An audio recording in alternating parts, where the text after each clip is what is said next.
চোখের সামনে মিশকা এবং সূর্যকে এতটা কাছাকাছি দেখে কোনোভাবেই মানতে পারল না দীপা। কেমন যেন পাগল পাগল হয়ে গেল দীপা। সিঁড়ি থেকে নামতে গিয়ে তো পড়েই গেল। আর দীপার এই অবস্থা দেখে তো বাকি সকলেও দুশ্চিন্তায় পড়ে গেল। কেউ কিছুই বুঝতে পারছে না যে দীপার হঠাৎ কি হলো, কেন দীপা এমন করছে।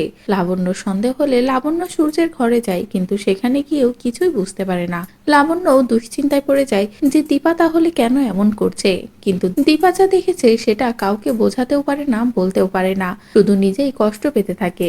এদিকে দীপার এই কষ্ট দেখে তো মিশকাও ভীষণ আনন্দ করে যে এবার সবটা শেষ হয়ে যাবে। আমি শিওর দীপা আর কখনো সূর্যের লাইফে ফিরবে না, সূর্যের কাছে আসবেই না। ওদের এক হওয়ার সব রাস্তা এবার আমি বন্ধ করে দিয়েছি বলেই মিশকা আনন্দ করতে থাকে। অন্যদিকে দীপা বাড়িতে ফিরে যায় নিজের দুই মেয়েকে নিয়ে, আর বলে এই বাড়িতে সে আর কখনো আসবে না। আর বাড়িতে গিয়েই দীপা কান্নাকাটিতে ভেঙে পড়ে আর বলে অনেক হয়েছে, বারবার আমি সারা জীবন হেরেই এসেছি, আর নয়, এবার যা করার আমি নিজেই করব, সবকিছু আমি নতুন করে শুরু করব।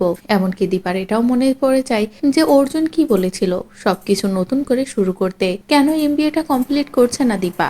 যে কথাগুলো মনে করার পরে দীপা বলে এবার তো আমাকে সবকিছু করতেই হবে, আমার আরো অনেক বড় হতে হবে, ওই নোংরা মানুষটার থেকেও অনেক বেশি উপরে উঠতে হবে, সেটা যেভাবেই হোক না কেন আমাকে তো পারতেই হবে বলেই দীপা কান্নাকাটি করতেই থাকে। তো বন্ধুরা, এবার যদি সত্যি সূর্যকে উচিত শিক্ষা দেওয়ার জন্য দীপা এমন একটা লড়াইতে নামে, দীপা যদি নতুন করে লেখাপড়া করে সূর্যের থেকে বড় হয়ে ফিরে বা সূর্যের থেকেও বড় ডাক্তার হয়ে ফিরে আসে, তাহলে সেটা দেখতে তোমাদের ঠিক কেমন লাগবে কমেন্ট করে জানাও। পরবর্তী আপডেট পেতে চ্যানেলটি সাবস্ক্রাইব করো।